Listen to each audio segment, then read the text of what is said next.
Hello, I'm Shanine, and welcome to the Chit Chat podcast, where we explore life through soulful conversation. I'm joined today by Rebecca Clare Douglas, and we're going to explore her passion for music and natural health care and her personal healing journey. I hope that you enjoy this episode. Hello and welcome to the Chit Chat podcast, where I am joined today by Rebecca Clare Douglas, who I met as a doTERRA wellness advocate, and the two of us bonded over our shared love of music. So I'm really looking forward to having a conversation with Rebecca, who I also know as Claire and call her Claire, so I'm going to be referring to her as Claire throughout the rest of the podcast. So I'm looking forward to having a conversation with Claire today to explore more about her experience of life, the work that she's currently engaging in, and what she's excited about exploring for the future. So I'm really happy to be with you today, Claire. Thank you so much for taking the time to join me. Oh, thank you for asking me, Shanine. I've been absolutely thrilled to be asked, and I always love having a chat with you, so hooray. Yeah, it's lovely to be here with you. And obviously you and I first kind of got to know each other through our shared love of essential oils and also our shared love of music as well. And I know from having conversations with you that you've got a deep passion for natural health care, natural well-being, and playing music, and also other things as well, such as kind of understanding hormones and how they affect us, and kind of how childhood experiences can impact us as adults. So there's so much that I really want to explore with you today. But I wondered if we could just start off by you explaining or sharing a little bit more about what you're currently doing at the moment that feels exciting and inspiring for you. Well, I think what's happening for me that is the most exciting is that I'm managing, finally, to get to a place that feels that I'm integrating two very different strands of my life. So ever since I've been an adult, I've been consciously engaged in music and in like natural health and self-development. And for a while, when I was kind of living and working in one, I was almost like denying the other or feeling that they couldn't come together, or and I've very consciously sort of been bringing them together a bit more. Not necessarily completely intertwined, but just just being able to be in one space and share about the other space, or and so that's what's exciting me the most at the moment. I feel like whereas I used to feel that was maybe I should concentrate on one thing or the other and make a decision, like I've come to this place of acceptance and thinking, well, actually, this could be quite exciting. Where's it going to lead? And yeah, I'm at peace with the fact that I feel I will always have these two strands of my life, both professionally and personally, and that's a great thing. I mean, if people go to my website now, I've resolved it on my landing page. It says, which pathway do you want? Music or holistic health? I'm like, it's such a simple thing to do that, but it's like reflect it, and it looks simple and like obvious when you go there. You're like, yeah, okay, but like it's taken me ages to get to that place. So that's what's exciting me at the moment, that I seem to be doing that. It's wonderful that you've touched on that, because it's something that I've personally had a difficult time to understand for myself, because I've got a few different passions. As you know, I'm passionate about music and also really passionate about philosophy and spirituality and exploring that more spiritual pathway, and felt this sense of pressure that I had to choose one path I either had to be a musician or I had to be a philosopher, a spiritual explorer. And I came to understand that that's just not the case. And it's wonderful that you've had that realization for yourself as well, that we've got the potential to explore all of our passions in life. There's really no set path that we have to completely commit to at the expense and sacrifice of other interests. We've really got the freedom to explore all of our passions and live out all of the passions that we've got. So it's lovely to see that you've found that for yourself as well. So how have you brought those together? Is there kind of a practical way that you explore both of them, or is it just that you hold space for both pathways in your life? Yeah. I think I am holding space. I think that's the most fundamental thing. I'm at peace with holding space to see what happens. Practically speaking, I can give you several examples. I play a lot so I play my violin and my viola in a string quartet, a lot in the wedding industry, particularly Northwest, Lake District, round there. And like when I've been out on a gig over the last few years, stuff happens, like you're playing out in a garden and there's like lots of midges or stuff. And I'm like, oh, here you go. Here's some essential oils for that. Or it's hot and I pass the peppermint round. Or somebody, like really good example, we were playing and somebody's finger kind of locked and there I am with the blend for that, And then it became a bit of a joke within the string quartet. And like my really good friend Penny that plays the cello, she would say, oh, Claire's got a hooch bag out again, And it was like those ways, like it became really integrated in a really kind of gentle and playful way. And I've also got a little bit braver. As a musician, I do a lot of teaching as well. I teach on a summer school where it's mostly adults. They're all kinds of ages and abilities, but the specific course that I teach on is the string orchestra. They call it the string orchestra course. And I've integrated, doing some simple stretching and my diffusers in the room. And we were in a really hot room last year in the summer. So yeah, the peppermint oil got passed around again.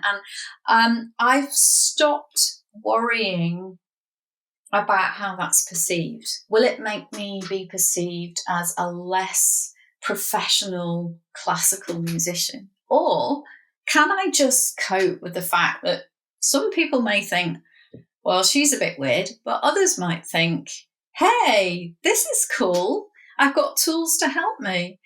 I've also been using in my one-to-one teaching at home, I have a diffuser going all the time. And really interestingly, during COVID, obviously I was doing all of my teaching online.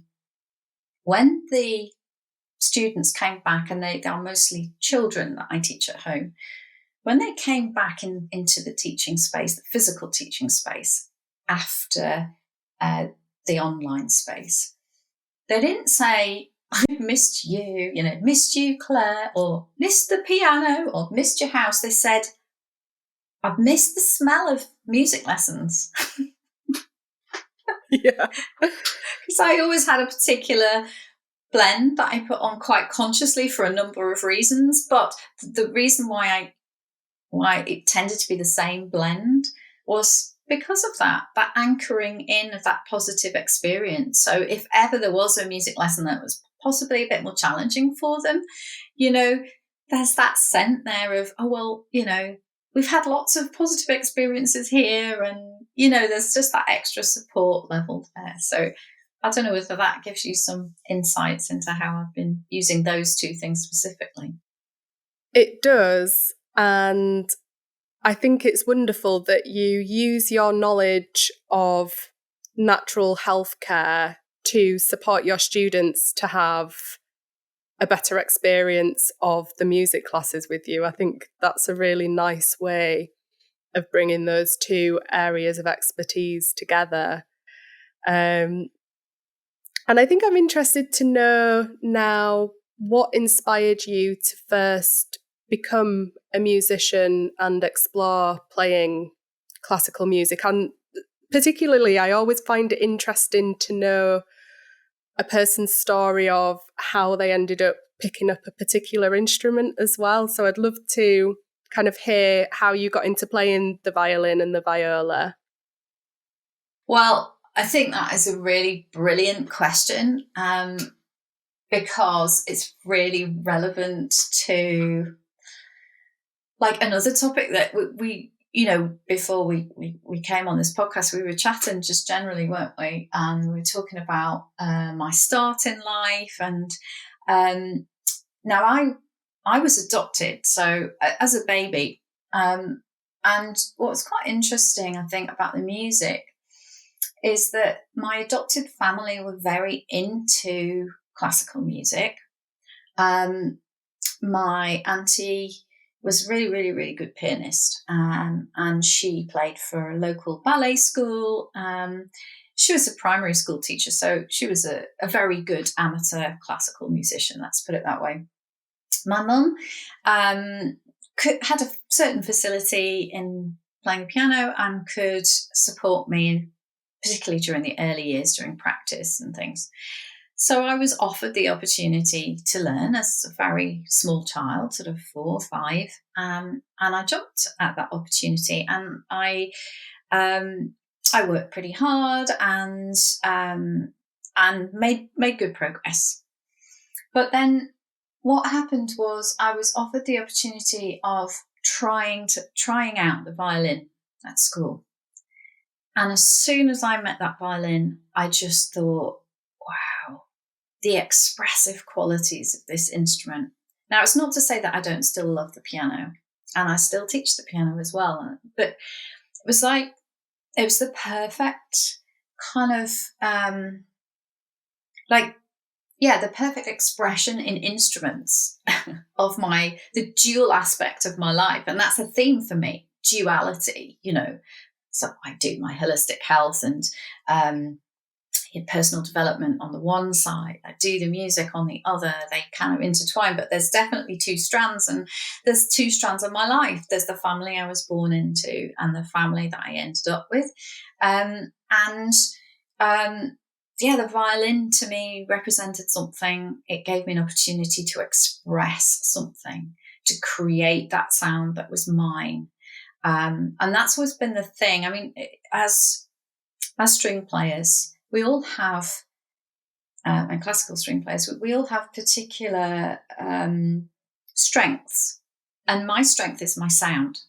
You know, it's what people comment on the most. You know, they often say, they don't know, say, oh, your violin sounds nice. You know, I think, well, there is somebody operating it. Yeah. But that's what my instrument. I was very lucky to get a really lovely instrument as well as a teenager. And that instrument allowed me to express things that I couldn't say, things that maybe it wasn't safe to express or say within the family dynamic.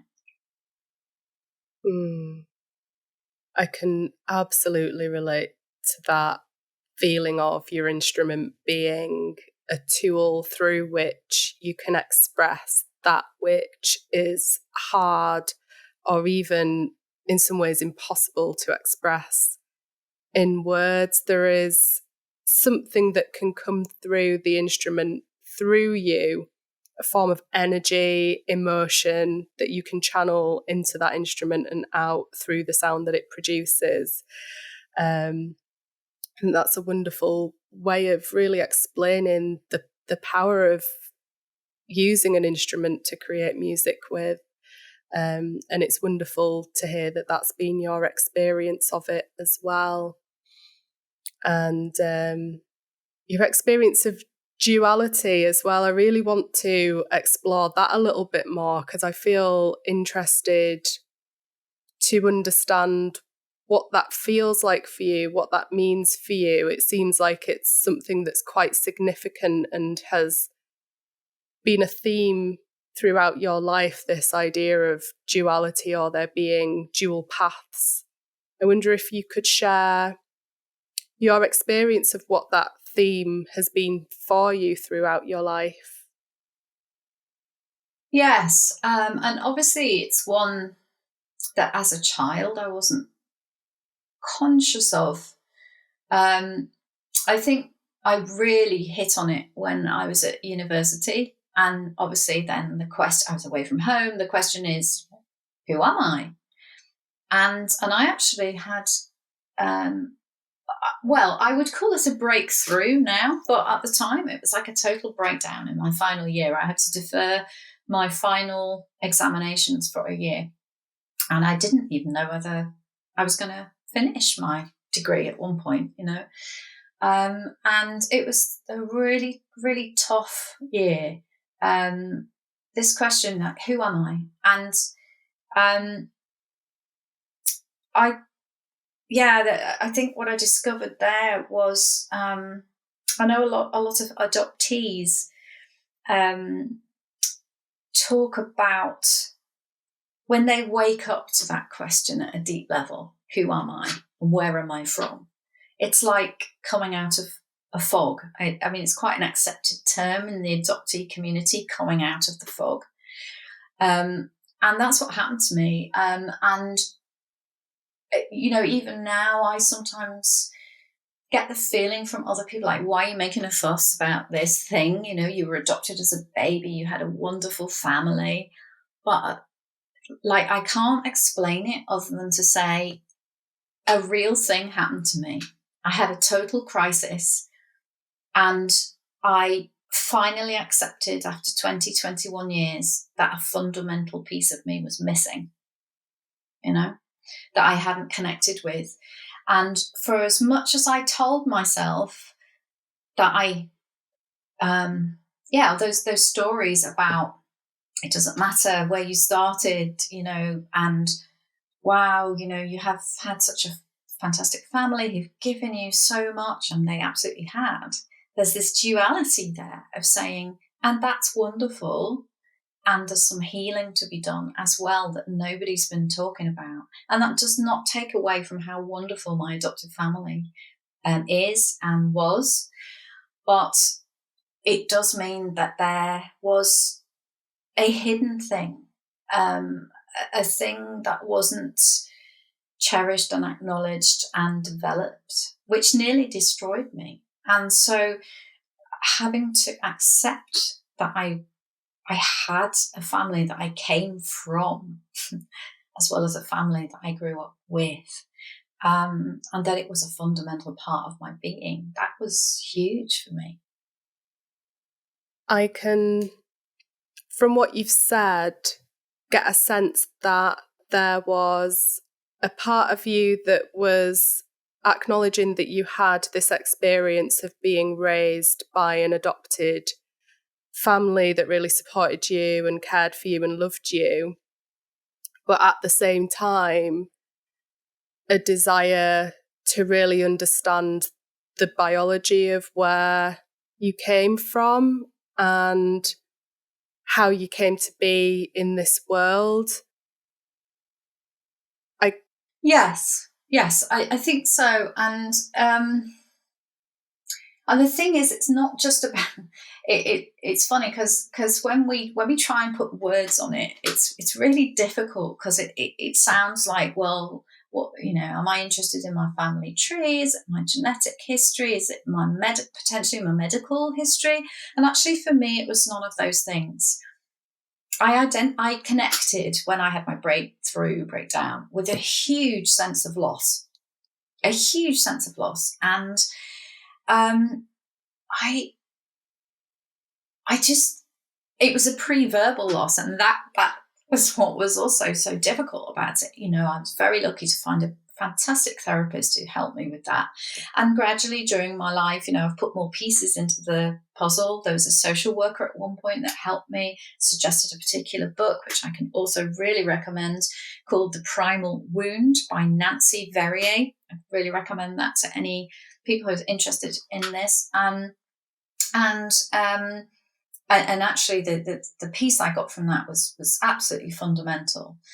Particularly in the time that I was adopted, that I think there was this unspoken kind of equation that people thought existed. And it was baby without mother, mother without, or woman who wants to be mother without baby. Oh, okay. Problem solved. This plus this cancels each other out. That's fine.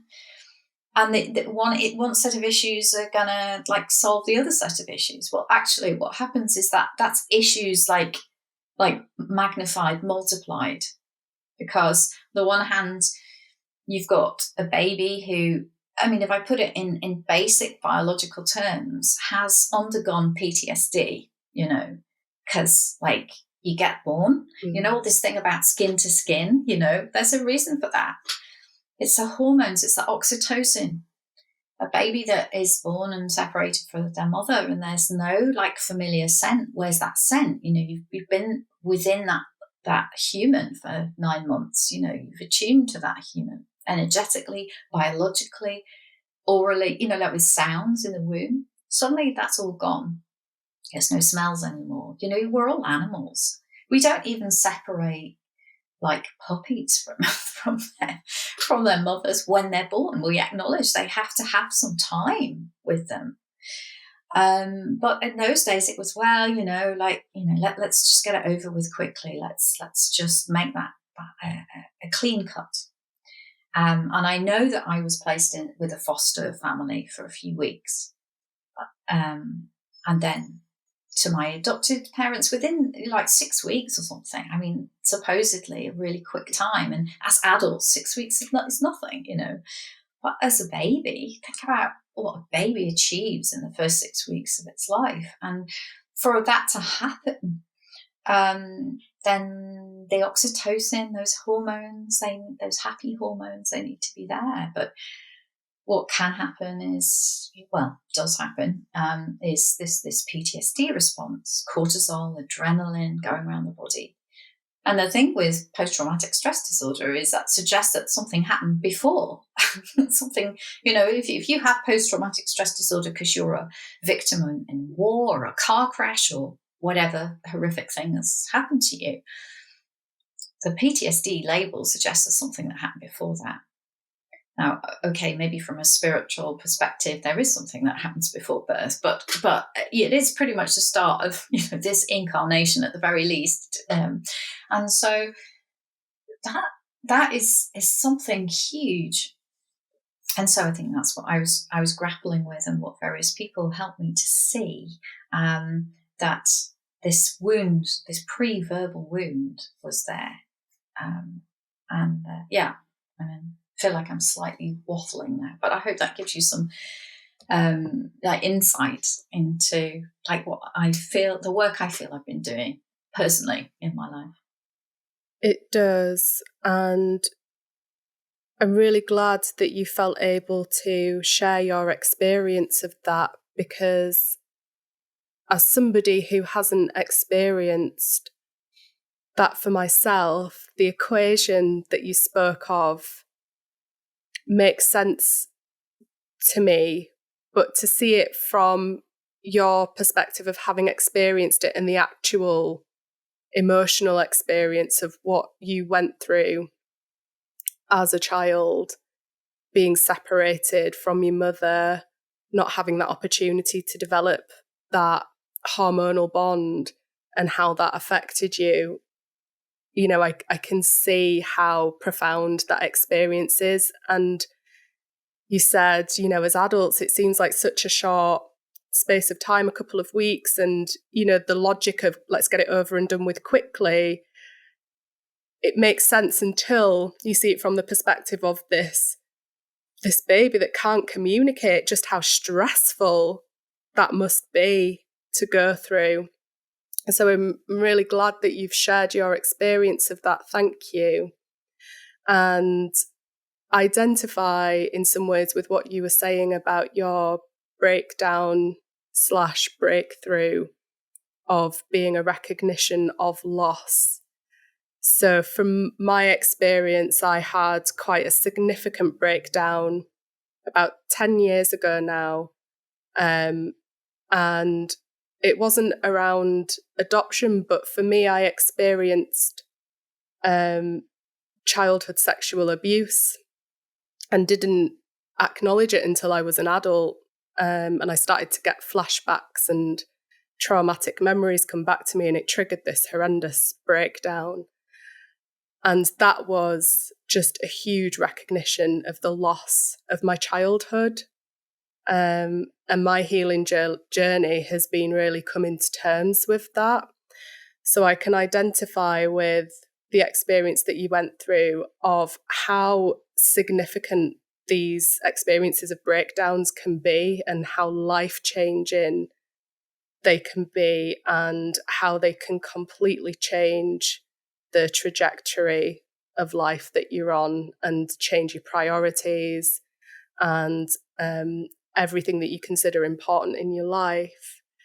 And just kind of following on from what you've said, if you're happy to share more about it, I'd love to know how you feel that experience has impacted you growing up and as an adult, and how that's influenced your priorities in your personal healing journey. That's a lot to unpack. Yeah, I mean, first of all, I want to say how sorry I am that you went through what you went through as well, because, you know, what a horrific thing. And it made me think about memory and the fact that, you know, this perception possibly that some of us have, that if you can't remember something, it sort of didn't happen, or it's not kind of there. You know what I mean? Yeah. There's that seems to be similar to the fact that what I experienced were kind of even pre-verbal, and so, you know, completely impossible to describe. You know, yeah. So repeat your question again, because I just was kind of wanted to say that to you, but yeah. So thank you. So I wanted to know, if you're open to share, is, and before I actually ask the question again, I just want to acknowledge what you've said about memory and how just because we can't remember something or just because we can't communicate something, it doesn't mean that on a vibrational level we don't retain the memory of it in our body, in our subconscious. I think that's a really important point to clarify, because I think that sometimes trauma can be underestimated or undermined just because an individual is unable to articulate it clearly or is unable to communicate it. And, you know, taking this, you know, this could potentially be why the both of us have a real affinity for music, because it's nonverbal. You know, you can still feel the vibrations of the energy of the emotion without it needing to be language. So I just really wanted to highlight that, because I think that's a really important point that you made.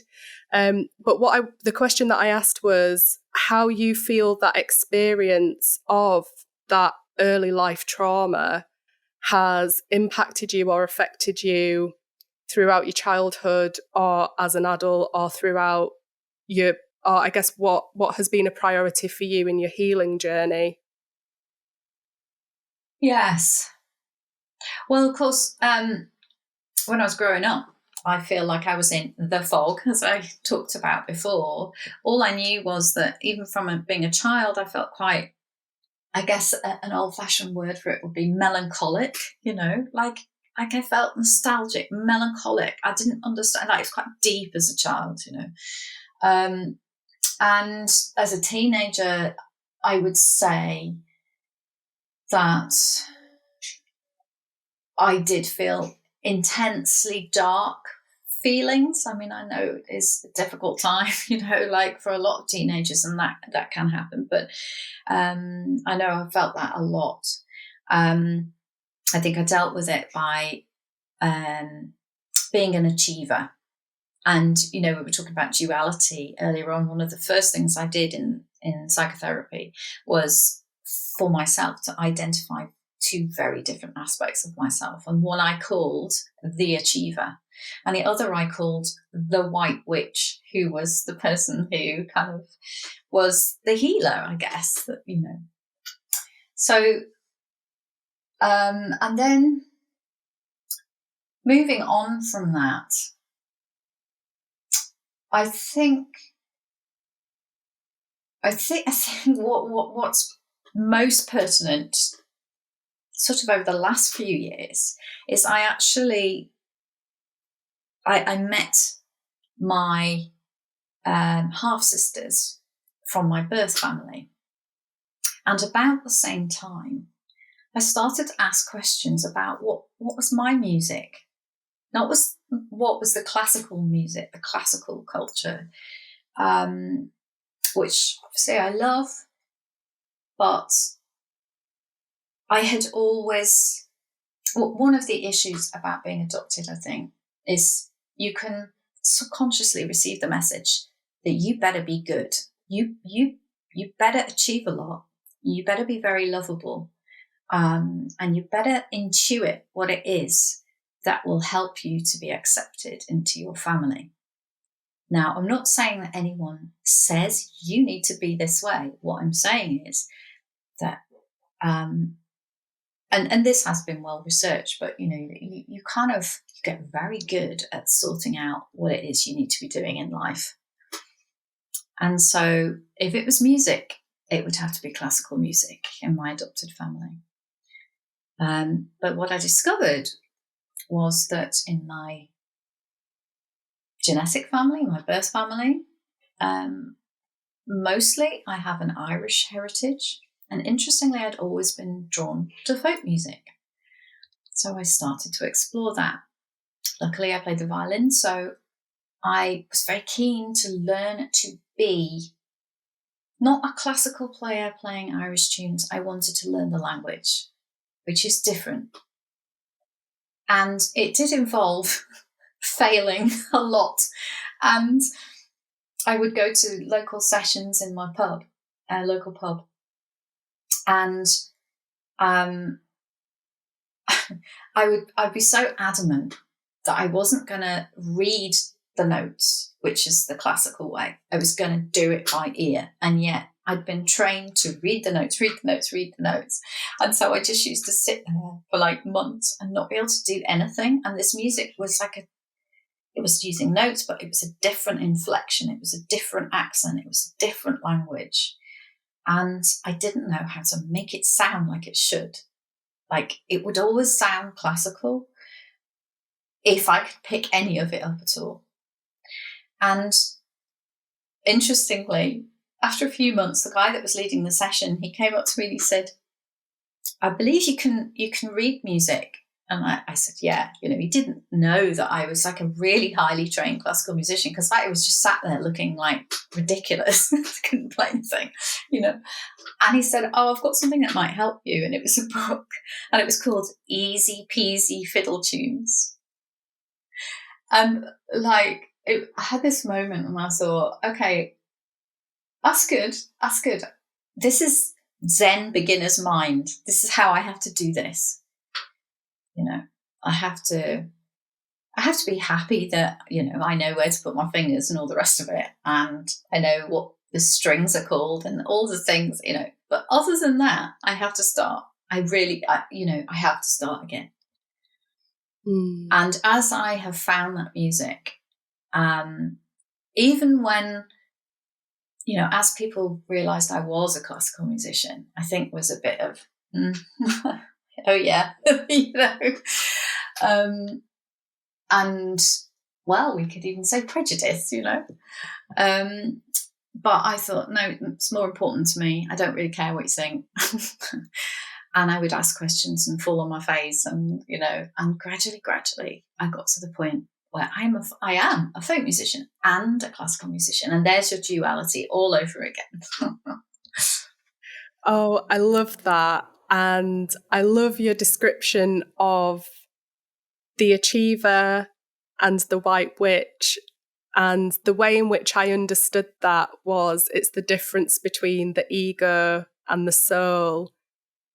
The achiever, the ego, it's in its own way trying to protect us, keep us safe, keep us doing what we think will help us to be accepted and loved and safe in the world of form, in the world of humanity and society. But then there's this huge, larger, deeper aspect of us, this white witch, this healer, this soul that knows exactly what we need to be happy and to feel love from within. Yes. And it's so nice that you got to a place where you felt like you could put that achiever to one side, you could drop that need to achieve, to be accepted, to do what you think you need to do, to be perceived as good in the eyes of others, and really started to come back to what do I need within myself to feel happy, to feel like I can be myself, who I truly am. Yes, and also though, as you were talking, I was thinking about, I don't know whether you've seen the kind of the Celtic knot thing, you know, where it looks like, you know, there's strands and they kind of intertwine, and you know, and it was interesting that I was remembering as you were talking the fact that I employed my achiever to help me as well to become this folk musician, because I already had discipline. I knew what it was like to get up in the morning and blooming practice, you know, and I applied that. I thought, well, this is a skill I have. And so I made a commitment to myself. I said, right, this year I'm going to learn 100 tunes and I'm going to practice every day for 2 hours, but it's going to be folk. And that's my achiever side, you know, but my achiever in service of my soul. Yes, that is the distinction, and that is that is a healthy way of using the mind. So I first came into spirituality and finding my feet with everything, take on board what people say if they sound like they've got some experience and knowledge. And a lot of the messages that I first started to hear when I first started to explore spirituality was, you have to get rid of your ego. Your ego's evil. It's bad. You can't be truly spiritual if your ego's in control, and all of this stuff. And almost demonizing this natural part of us. And as I've developed my own understanding of what the ego is and its purpose, it's essentially the mind trying to keep us safe, trying to keep the body alive. It's our survival instincts. We can't ever get rid of that. It's just a part of us. It's innate, it's natural. But as you said, we can use that desire to survive, to keep going, to serve us in doing the things that our soul really wants us to do the things that really make us happy. And that is the key. It's not getting rid of your achiever. It's using your achiever to bring you more happiness, more love, more fulfillment. I just wanted to highlight that, because I think that's just such a wonderful point that sometimes people can get confused about, and, you know, think that we have to get rid of all these kind of like ego desires, and it's not that. It's using them to bring us a deeper sense of fulfillment and happiness and satisfaction in our lives. Yes, and I would even go so far as to say, if you demonize the ego, if you try and get rid of the ego, say you could do that, I think that would mean that you would fail to be embodied on the planet, and therefore you could fail to do the very thing that, well, let's my point of view is that, you know, reincarnation for me is a thing, which is fine. You don't have to believe that, but like without purpose, whether you feel it's to do with reincarnation or whether you just think, well, we're all an accident on the planet, it doesn't really matter what you believe. But without purpose, there isn't actually a point of being here. And I think that's what the ego's got to do with, you know, the purpose, finding that. finding a sense of purpose, even if it's like moment to moment. It doesn't have to be purpose. This is one of the other things, that I discovered on my spiritual journey. Like, I had got this idea of, I've got to find my purpose, and I was running around, what's my purpose? I need to know it, And it's like, what if your purpose is just like it's an organically growing thing, and maybe you look back on your life at the end of your life and you go, oh, that was cool. My purpose was that. Maybe we're not supposed to know, maybe, maybe it becomes, it's a work of art, I love that idea that we unfold our purpose as we live, and it's something that we can reflect back on as, oh, that's what it was. But in the moment, we're just living our lives, finding happiness in the moment, finding joy, finding what lights us up.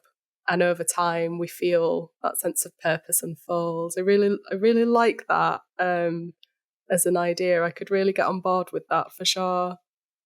Yeah, I've always liked the word enthusiasm because of the root of it, theos, which means the God within. And I always say to people, if you've got passion for something or an enthusiasm for something, that's your signpost of where to go next. It doesn't really matter. Like, you don't need to know like where you're going to end up. It's a bit like when you go for like a wander, like a walk in the woods or something. And when you come to a fork and you go to your person that's walking with you, which way should we go? That way or that way? And like you sort of make a decision because that way looks, I don't know, shady and inviting, or that way looks like it's going downhill to somewhere interesting, or whatever it is.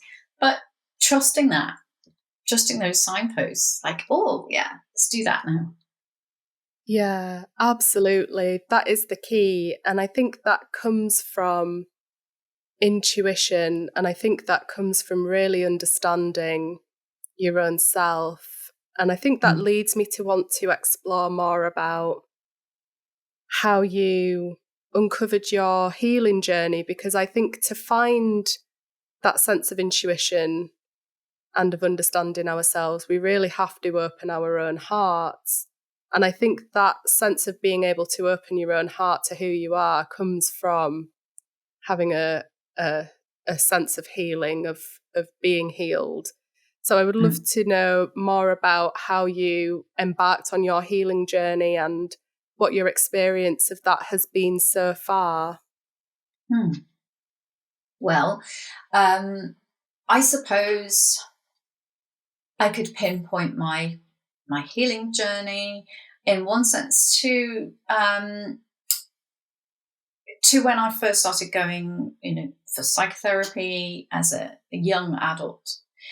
But when I was there in psychotherapy, obviously what we were doing was uncovering the very initial wounding that had happened to me, and uncovering the treasure within that as well. It says, what was that treasure?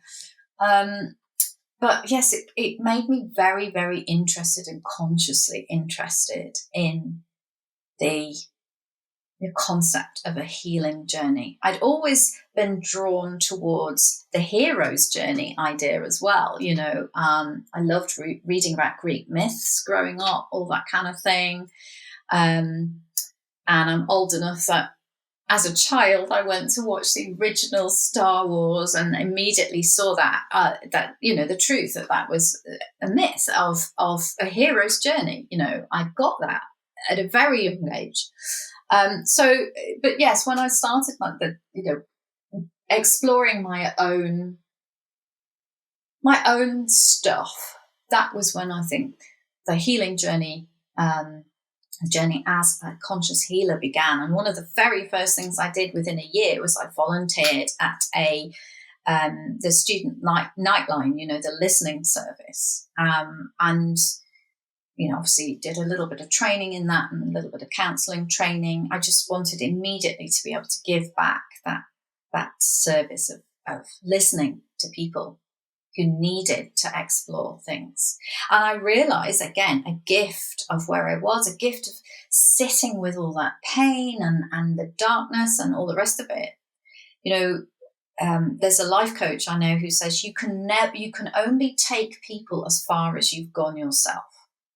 So, if you have been in some ways unfortunate to be present for your own pit of darkness, it does mean that you're much more able, if you've successfully negotiated that challenge, to be present for other people. So that's where it started. And then practically speaking, when my son was very small, I stepped away from my music teaching role. And I thought, I'm going to use this time while he's little to dedicate myself to learning more formally some kind of healing skill. So I actually trained to be a homeopath. At the time, that's kind of what my achiever was happy with, because it was still quite it was a recognized thing, and I was going to get a qualification and all the rest of it. So I did that, and sort of gone on from there. And to cut a long story short, obviously, then eventually I became involved in essential oils.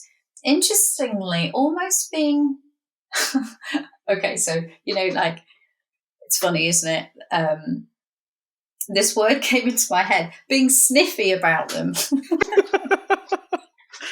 I love that. Because I was like, this is really funny, isn't it? It's like the universe having a joke.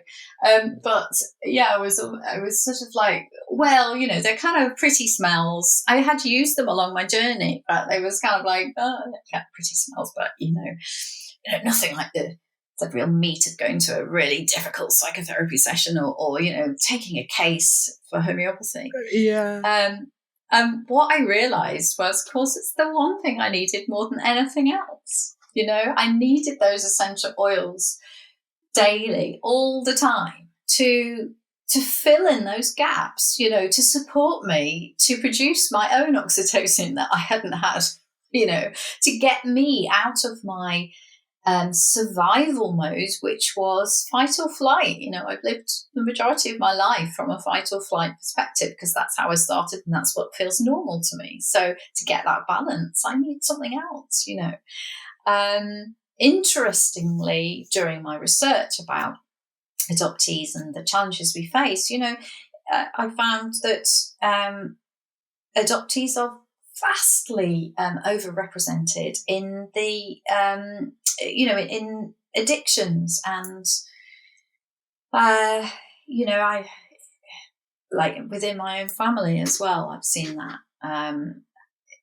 addiction to drugs and alcohol and other things as well, and you can see why, because something's missing. It's not just the suppression of things, it's I need something. So drugs and alcohol obviously is where you're going to turn to. And I'm just really lucky that I found essential oils, really. Yeah, absolutely. And I think the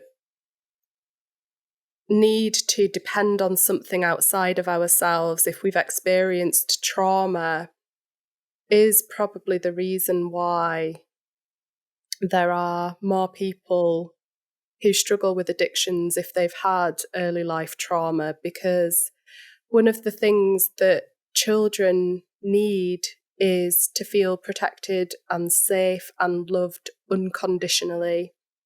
And if that isn't there, or that isn't consistent, then there are gaps.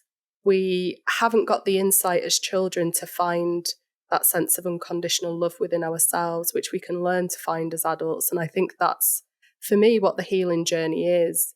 It's recognizing that those voids in not experiencing love from outside of ourselves, rather than looking to other people or substances to fill that, we look for that love within ourselves spiritually and find it.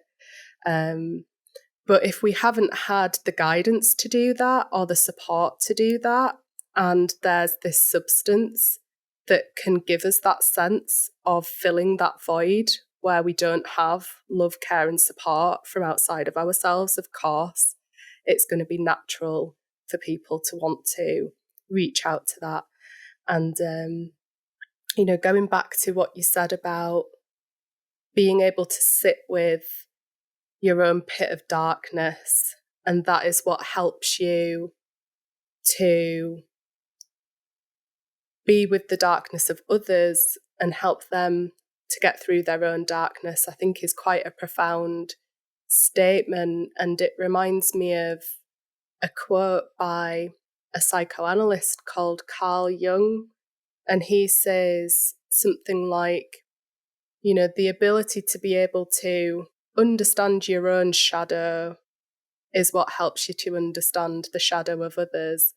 And I think this work of being with our own darkness, really understanding the inner world that we experience for ourselves, can really help us to connect with other human beings and help them to see and understand and experience and heal their own inner darkness and shadow as well.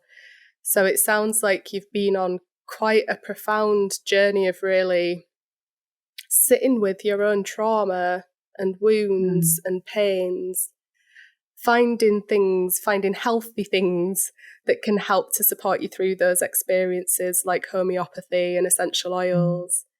And how are you using that experience to help others? Because I'm assuming that throughout your healing journey, you found ways of being able to share the insight and knowledge that you've gained for yourself with other people to help them. So what kind of work are you doing to help other people in their healing journey? Well, obviously, I did that training as a homeopath, and from time to time, when called upon, I can be sort of just that, really, a homeopath. But I sort of can't help it as I'm being a homeopath. I'll also think about essential oils. I know some quite classical homeopaths don't think that the two are compatible. For me, it's a whole other conversation, but I'm very happy to use them side by side. And I've also trained as a life coach, and I think that's what interests me.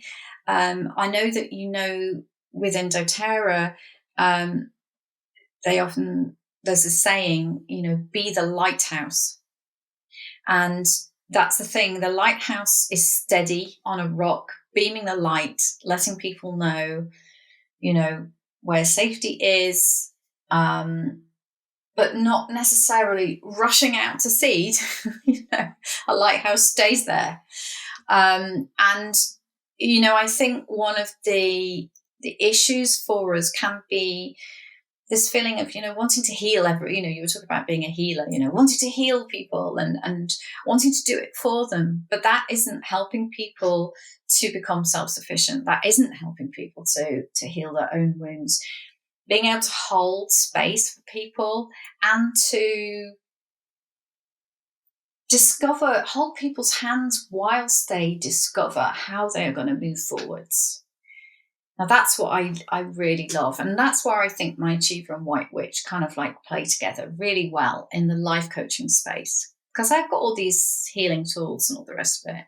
And I can bring them all there. But I just love being able to not be afraid of somebody's pain.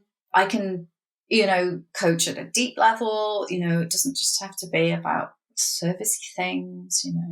I love drilling down, but always with that sense of, where are we going?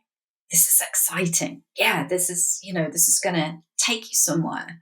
So I think that's where I'm integrating it the most, really, all the stuff that I've done, because at the end of the day, the universe is expansive and forward moving. And I, don't get me wrong, I still go for psychotherapy. I absolutely love psychotherapy. I did feel for a while that might be my calling, but actually it's not. It's the marrying of this achiever side as well, because I have achieved a lot out in the world as well. I'm an Oxford University graduate. I'm a classical musician. I taught at a top public school. I've done those things that, to all intents and purposes are like success in the world, let's say.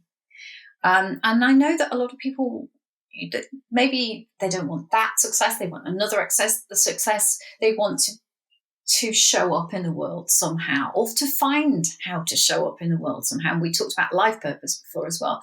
And I love being there whilst people are doing that, and attending to not just the big goals, but the little ones. Like, how can the little steps forward, like, just nudge your trajectory so that you go in the direction of what feels good for you?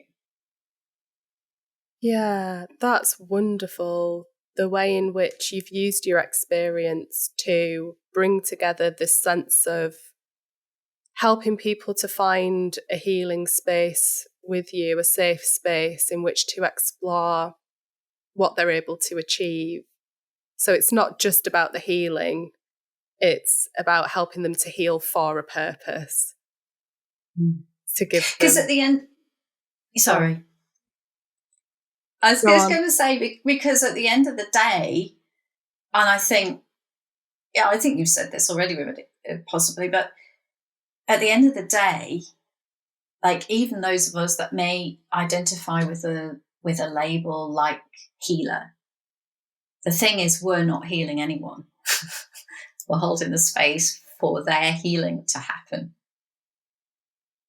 That's so true. And I really just want to pick up on what you said about being a lighthouse. And I can really identify with that from my own experience of finding the inner light within through healing wounds, things that prevent us from recognizing the light that we have within ourselves.